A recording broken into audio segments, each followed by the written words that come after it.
ಎಲ್ರಿಗೂ ನಮಸ್ತೆ, ನಾನು ಮಧುರಾ. ಈ ವಿಡಿಯೋದಲ್ಲಿ ಯಾವೆಲ್ಲ ಗಿಡಗಳೀಗ ಮೊಳಕೆ ಬರ್ತಾ ಇದೆ ಅನ್ನೋದನ್ನು ತೋರಿಸ್ತೇನೆ. ಇದು ಪಾಲಕ್ ಗಿಡಗಳು. ಬೀಜ ಹಾಕಿ ಸುಮಾರು 1 ವಾರ ಆಯಿತು. ಸಣ್ಣ ಕಪ್ಪು ಟಬ್ನಲ್ಲಿ, ಹೆಚ್ಚು ಆಳ ಇಲ್ಲದೇ ಇರುವಂಥ ಟಬ್ನಲ್ಲಿ ಹಾಕಿದ್ದೇನೆ.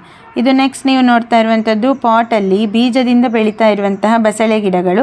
ಪೇಟೆಯಲ್ಲಿ ಬಸಳೆ ಬೀಜಗಳಂತೆ ಇರುವುದನ್ನು ಮನೆಯವರು ತಂದಿದ್ದರು, ಅದನ್ನು ಹಾಕಿದ್ದೇನೆ. ಎಲೆಯ ತುದಿಯಲ್ಲಿ ಬೀಜಗಳನ್ನು ಕೂಡ ನೀವು ನೋಡ್ಬೋದು.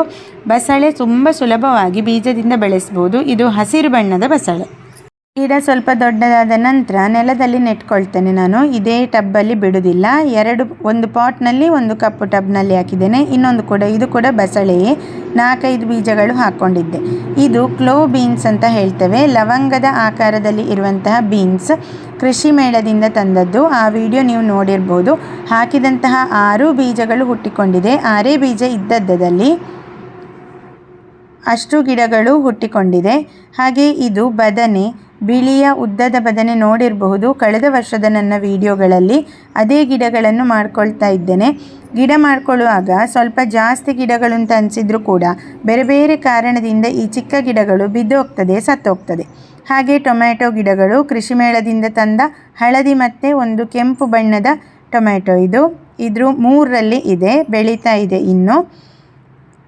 ಇದು ಹಾಗಲ ಬೀಜ ಹಾಕ್ಕೊಂಡಿದ್ದೆ ಸೀಡ್ಲಿಂಗ್ ಟ್ರೇಯಲ್ಲಿ. ಕೆಲವೆಲ್ಲ ಹುಟ್ಟಲಿಲ್ಲ, ಕೆಲವು ಹುಟ್ಟಿದೆ. ಇದರಲ್ಲೂ ಕೂಡ ಹಾಗಲ ಬೀಜಗಳು ಹಾಕಿದ್ದು ಈಗಷ್ಟೇ ಮೊಳಕೆ ಬಂದಿದೆ. ಇದು ಜೋಳ. ಇದು ಕೂಡ ಕೃಷಿ ಮೇಳದಿಂದ ಕಪ್ಪು ಮತ್ತು ಕೆಂಪು ಬಣ್ಣದ ಜೋಳದ ಬೀಜಗಳನ್ನು ನೀವು ನೋಡಿರ್ಬೋದು ವಿಡಿಯೋದಲ್ಲಿ. ಇದು ಗಿಡ ಬೀನ್ಸ್. ಇದು ಕೂಡ ಕೃಷಿ ಮೇಳದಿಂದ ತಗೊಂಡಂತಹ ಬೀಜವನ್ನು ಹಾಕ್ಕೊಂಡದ್ದು. ಇನ್ನೊಂದು ಕಡೆ ಕೂಡ ಇದೆ. ಒಂದು ಗ್ರೋ ಬ್ಯಾಗ್ನಲ್ಲಿ 2ರಿಂದ 3 ಬೀನ್ಸ್ ಗಿಡಗಳನ್ನು ನಾನು ಹಾಕಿಕೊಂಡಿದ್ದೇನೆ. ಅಂದರೆ ಬೀಜ ಹಾಕಿದ್ದು ಅಷ್ಟೇ, ಹಾಗಾಗಿ ಕೆಲವಷ್ಟು ಸರಿ ಬರಲಿಲ್ಲ. ಇದೆರಡು ಗಿಡ ಹೇಗೆ ನೋಡ್ತಾ ಇದ್ದೀರಿ ಹಾಗೆ. ಅದಾದ ನಂತರ ಇಲ್ಲಿ ಮೂಲಂಗಿ ಗಿಡಗಳು. ಇದು ಸುಮಾರು 20ರಿಂದ 25 ದಿನ ಆಗ್ತಾ ಬಂತು ಬೀಜಗಳನ್ನು ಹಾಕಿ. ಈ ಮೂಲಂಗಿ ಸ್ವಲ್ಪ ಮೇಲ್ಗಡೆ ಬರ್ತದೆ ಅಂತ ಅನಿಸಿದಾಗ ಸ್ವಲ್ಪ ಮೇಲೆಯಿಂದ ಮತ್ತೆ ಪುನಃ ಸುಡುಮಣ್ಣನ್ನು ಹಾಕ್ಕೊಂಡಿದ್ದೇನೆ. ಇದರ ಮೇಲೆ ಅಡಿಕೆ ಸಿಪ್ಪೆಯನ್ನು ನೆಕ್ಸ್ಟ್ ಹಾಕ್ಕೊಳ್ತೇನೆ. ಆದ್ದರಿಂದ ತುಂಬ ಚೆನ್ನಾಗಿ ಬೆಳೀತದೆ. ನೆಕ್ಸ್ಟ್ ವಿಡಿಯೋದಲ್ಲಿ ಭೇಟಿ ಆಗ್ತೇನೆ. Thank you.